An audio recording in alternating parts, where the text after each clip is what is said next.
Okay, இன்னையோட hot topic நான்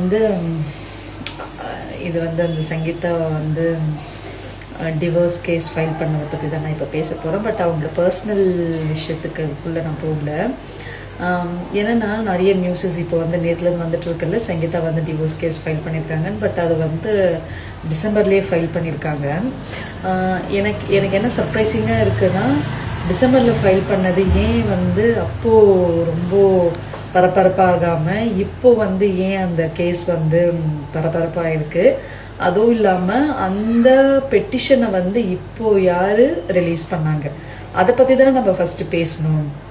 அதை விட்டுட்டு சங்கீதா விஜய் டிவோர்ஸ் பண்ணுறதுக்காக கேஸ் போட்டிருக்காங்க, விஜய் இது பண்ணியிருக்காங்க அதை பண்ணியிருக்காங்கன்னு ஏகப்பட்ட கம்ப்ளைண்ட்ஸ் வருது. பட் அதை யார் வெளியிட்டாங்க, அந்த பெட்டிஷனை யார் ரிலீஸ் பண்ணாங்க, அவங்கள நாங்கள் கண்டுபிடிப்போம் அப்படின்ற மாதிரி எந்த நியூஸ்லாம் சொல்லலையே.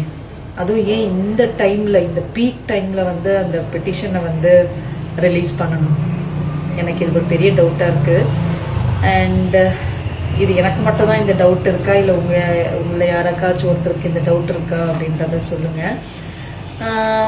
என்னதான் இருந்தாலும் நான் மாற மாட்டேன். என்னோட ஓட்டு டிவிகேக்கு தான், விஜய்க்கு தான். ஓகே.